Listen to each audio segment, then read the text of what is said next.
there is, after a lot of conversations around AI and Gen AI and GCCs and technology, I think we've got a topic which is slightly off the typical things that we cover, and that's everything that we'll talk about, a unique value prop.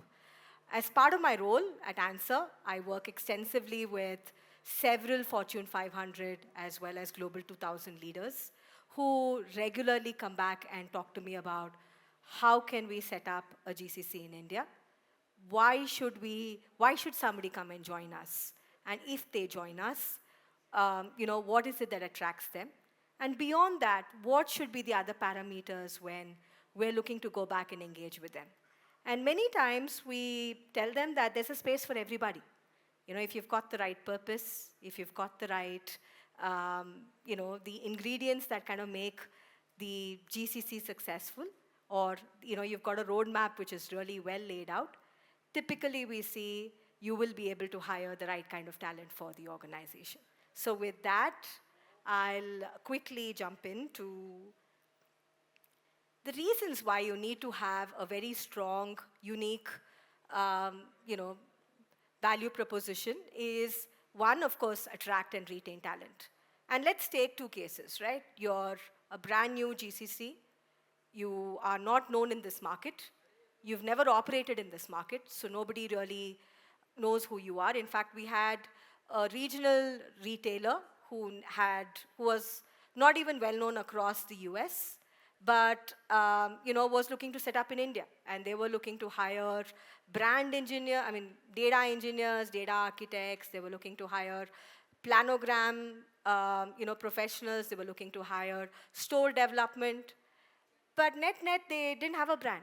So if you need to attract and retain talent, then you need to have some kind of brand resonance that you have to have. Second, of course, along with the brand, you have to maintain a certain identity. The identity is on what kind of work do I do? What's the larger purpose of this center? Is this an extension of the headquarters? It's not seen as a back office. I'm not seen as another service provider relationship that I have back at HQ. And then, and this center is kind of dovetailing or becoming that. I need to have my KPIs align back with the parent KPIs. The first wrong thing that we've seen with a lot of other, when GCCs are not set up right, is to have an India KPI. Your KPIs, your SLAs are exactly what the parents are. You're an extension of the home office. You follow the same outcomes and the larger organization strategy that you have to deliver to. And of course, there are no two ways about it. You need to have very, very strong stakeholder relationships. A lot of this is done via, you've had a few quick wins, can you go back, socialize, can you then get the adjacent services that you can bring back here? Influencing without authority. It's one of the key things that we always tell leaders should possess when they are within the GCC. And of course, look at how can you drive growth, both top line and bottom line, have an impact on that when you're working in the GCC. And look at how you can see innovation with a key lens. There's a lot of mature startup corridor between the GCC and the startups here in India. And you can be that reverse innovation pipeline back to the enterprise. So when we go back and I speak to a lot of the leaders, these are usually the parameters that I go back and I coach them. And I tell them, there are a few things that we have to look at. Policies, what can we do as long-term incentives? What do we do with the workplace? Lalit did speak about the 4 framework that we use. What do you do about total rewards? What do you do about a brand? And what do we think about culture? And that's what really helps you in building a very strong UVP. When I think about policies, a lot of times people come back and tell us, can we just bring lift shift the policy back from my HQ back here?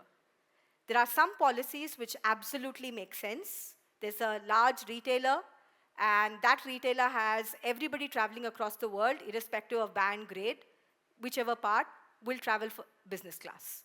Doesn't matter if you're an engineer or if you're the CIO. But, and they want to retain that policy. Great, because you're creating one company, one organization, there is no change. But there are a few policies which are very, very specific to India, and I think you need to look at that. Like, for example, Um, if you're talking about, say, insurance as a reward for parents. Insurance for parents is unheard of in the US, but it's a great reward or an incentive that you actually package, because all employees in India look at parental insurance as one key thing. You look at what can you do as cultural, or culture-infused workspace. How can you house people in a workspace that's really, really close to, talking about what does your larger, headquarters have as culture, as brand values that you can actually bring back and have visual representations here. Can we talk about incentives that you have for people who are truly creating impact back for your organization? So that's what we're talking about, long-term incentives. And what this means is if you have a spider map, and it's a weighted spider map, for when you start, you typically start at a certain percentage. And the intent is that you have to go back to the darker outer line if you do all of this right in all manners across these 5 parameters that we've listed here. For existing GCCs, if you go back and if you look at the weighted parameters, you can really go back and see how your UVP is, kind of being developed. And what does that mean in terms of market forces that you have to go back to adjust so that you become a preferred or a desirable person that somebody wants to be part of as part of your organization. And some benefits is, of course, attrition is low. You create one culture, you've created a tribe, you've created a cult. You will have very, very low attrition. There is Lululemon, a customer of ours. They are at about 2.3% because they have a tribe kind of culture. It's very cult-like. Everybody is very similar within the organization. So, you end up, creating a bond that helps you reduce attrition. You look at how each of them can actually become advocacy or advocates for you to actually go back and hire and, promote the organization culture and brand. We're looking at how do you enhance productivity, which is why we go back and say 25, 30%, of productivity levels are much higher when you're looking at a GCC. We're looking at innovation to be extremely key. It's no more talking about the cost play, but we're talking about value arbitrage and value delivery. We're talking about larger and better alignment back with HQ, which is critical for you to be seen as second headquarters or co-development teams. And of course, as you do this, and if you do this really well, you're able to then bring back not just technology, but you can look at some of your business functions, you can look at your corporate functions, which can then be housed in this center, which kind of has equal representation of what you have back at HQ. And net-net, what this means is if you have the right kind of UVP, you can actually stop making the center be seemingly to your HQ folks as an offshore delivery center, or not be seen as another, extension of what relationships they have with service providers, but actually truly see you as their partners, working very closely with each one of you to actually deliver value and co-develop and co-build from here. So that's my presentation. Thank you.